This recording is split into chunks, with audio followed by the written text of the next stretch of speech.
السلام علیکم ویورز، میرا نام عطاء الرحمن اور آپ دیکھ رہے ہیں عطاء بخاری یوٹیوب چینل۔ قرآن کریم کی مسلسل ایکسپوزیشن کے سلسلہ میں آج ہم سورہ النساء کی آیت نمبر 138 کی ایکسپوزیشن کریں گے۔ اس آیت کا تعلق سابقہ آیت کے ساتھ جڑا ہوا ہے۔ سابقہ آیت میں بات یہ ہو رہی تھی کہ جو لوگ ایمان لاتے ہیں پھر وہ کفر کرتے ہیں، پھر ایمان لاتے ہیں، پھر کفر کرتے ہیں، اس سے ہوتا یہ ہے کہ وہ پھر کفر میں اور زیادہ بڑھتے چلے جاتے ہیں، اور اس کا نتیجہ پھر یہ ہوتا ہے کہ ان کے اوپر حفاظت نہیں رہتی، کیونکہ حفاظت تو اللہ کے قانون کو فالو کرنے سے ملتی ہے نا۔ کیونکہ انہوں نے اللہ کے قوانین کو فالو نہیں کر رہے ہوتے، تذبذب کا شکار ہوتے ہیں کہ یہ صحیح ہے، پھر کہتے ہیں یہ غلط ہے، پھر کہتے ہیں اچھا یہ صحیح ہے، پھر اسی کو کہہ رہے ہوتے ہیں کہ یہ غلط ہے۔ تو اس تذبذب میں وہ مزید انکار کی روش کی طرف بڑھتے چلے جاتے ہیں، اور ان کی حفاظت جو ہے وہ ختم ہو جاتی ہے، اور پھر وہ صحیح راستہ بھی کھو جاتے ہیں، صحیح راستہ جو ہے وہ بھی ان کو نہیں ملتا، اور پھر وہ منزل پر بھی نہیں پہنچ سکتے۔ تو بنیادی جو چیز ہے کہ اس کی جو ریزن ہے وہ یہ ہے کہ تذبذب میں مبتلا ہوتے ہیں۔ یہ ذباب مکھی کو کہتے ہیں، اسی سے یہ لفظ نکلا ہے تذبذب۔ ذباب جو ہے مکھی کو کہتے ہیں عربی میں۔ تو مکھی کی فطرت یہ ہوتی ہے، فطرت تو نہیں، اس کا جو انسٹنکٹ ہوتا ہے، یہ لفظ زیادہ پراپر ہے، وہ یہ ہوتا ہے کہ ایک جگہ پر بیٹھی ہے تو آپ اس کے متعلق پریڈکشن نہیں کر سکتے کہ اب یہ کیا کرے گی، اڑ کر کہاں جائے گی۔ آپ اس کے متعلق پریڈکشن نہیں کر سکتے۔ جتنے بھی سمجھدار لوگ بیٹھے ہوں، 10-20 لوگ بھی بیٹھے ہوں، مکھی اڑ کے جائے گی کہاں، پریڈکشن نہیں کر سکتے آپ۔ اس لیے اس کا پھر پتہ بھی نہیں ہوتا یہ کیا کرے گی۔ اب کوئی شخص جس کے بارے میں آپ پریڈکشن ہی نہ کر سکیں کہ میں اس کے ساتھ معاملات کر رہا ہوں، یہ اس کے رسپانس میں میرے ساتھ صحیح معاملہ کرے گا بھی یا نہیں کرے گا۔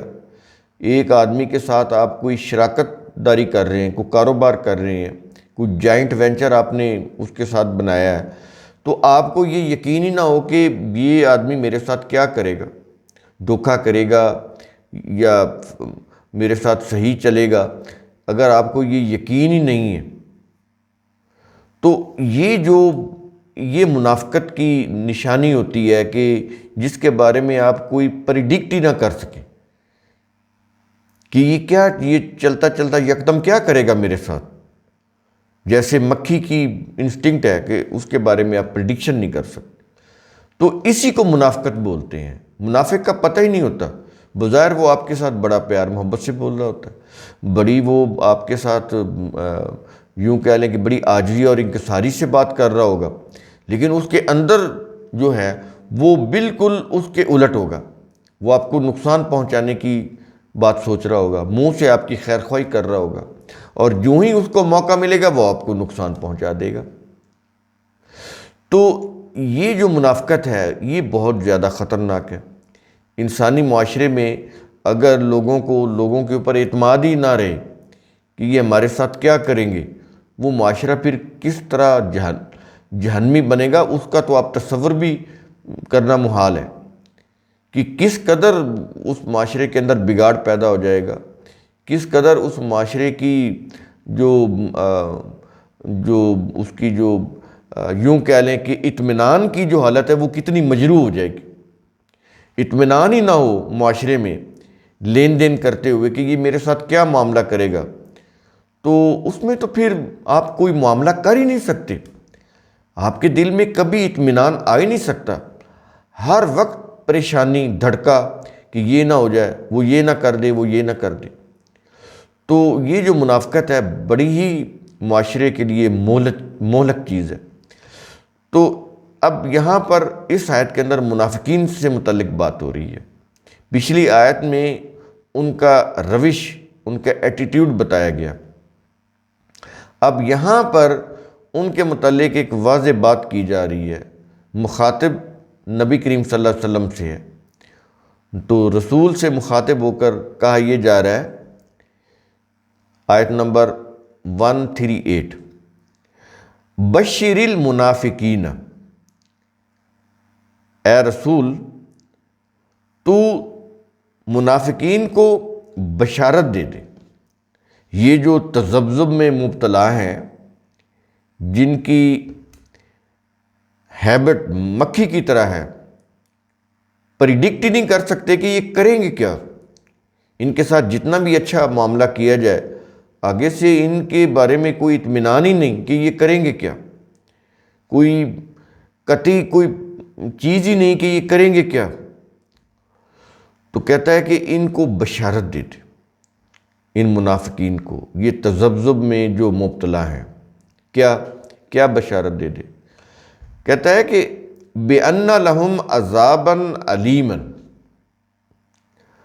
اس بات کی کہ بلا شبہ ان کے لیے دردناک عذاب ہے، دردناک عذاب۔ اب کسی بھی معاشرے میں اگر اس طرح کے لوگ رہتے ہوں تو آپ خود اندازہ لگا لیں کہ وہ معاشرہ کتنے دردناک عذاب میں مبتلا ہو جائے گا۔ کوئی بھی معاملہ کرتے ہوئے کس قدر پریشانی ہوگی۔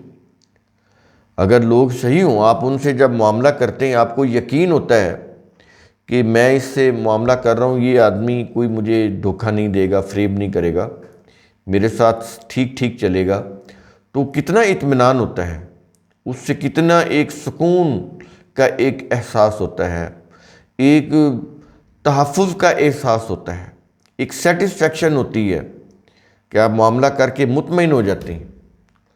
لیکن اگر یہ کیفیت ہو کہ معاشرے میں ایسے لوگ ہوں اور ان سے پھر معاملہ کرنا پڑ جائے، تو اس میں دیکھیں کہ یہ کتنی عذاب علیم کی کیفیت اس معاشرے میں پیدا ہو جائے گی۔ دردناک عذاب، کہتا ہے دردناک عذاب۔ ظاہر ہے کہ یہ چیزیں تو پھر اس دنیا میں ہوں گی، باقی جو آخرت کا عذاب ہے وہ تو پھر پرماننٹلی ملے گا۔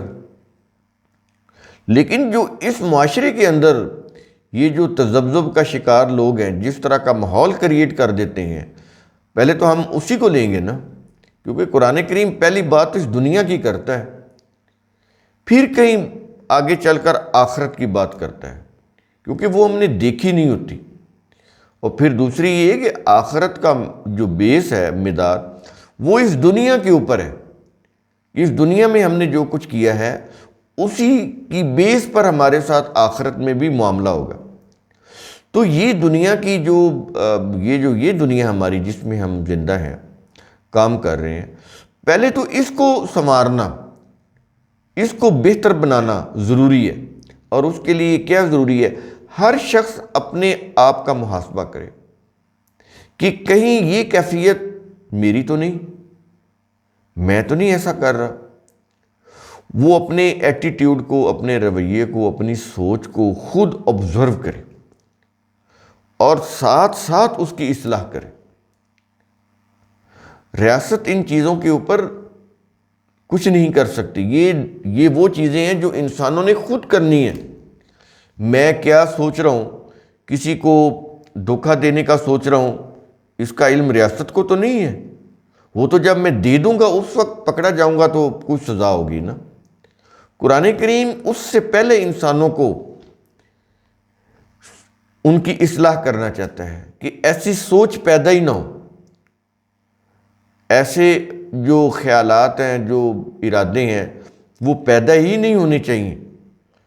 تو اس کے لیے تو پھر ضروری ہے نا کہ انسان اپنے رویوں کی، اپنی سوچ، اپنے ارادوں کی ساتھ ساتھ اصلاح کرتا رہے۔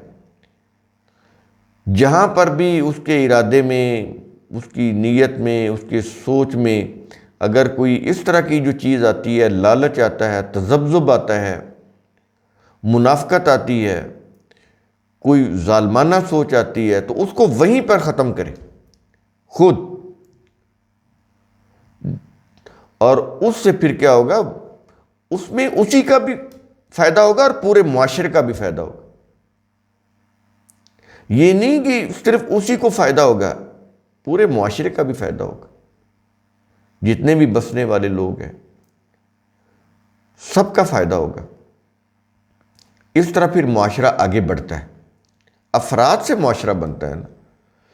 اگر افراد میجورٹی ان کی اچھے لوگوں کی ہو تو وہ معاشرہ اچھا بنتا ہے۔ اگر اس کے اندر میجورٹی تذبذب میں مبتلا منافقت کرنے والوں کی ہو تو پھر اس معاشرے کا تو پھر پوچھے نہیں کیا حشر ہوگا، کیسا جہنمی معاشرہ بنے گا وہ۔ تو یہ جو اصلاح ہے یہ انسانوں نے خود کرنی ہے۔ اپنے رویوں کی ساتھ ساتھ آپ ان کو دیکھتے رہیں، ان کو جج کرتے رہیں، آبزرو کریں، اور ساتھ ساتھ ان کو ٹھیک کرتے چلے جائیں۔ یہ ہر شخص کے لیے لازم ہے کہ پہلے وہ خود کو صحیح کرے، پھر دوسروں سے توقع کرے۔ تو قرآن کریم کا اصول ثم تتفکروا، اس کی روح سے آپ خود بھی سوچا کریں، سمجھا کریں، غور و فکر کیا کریں۔ شکریہ۔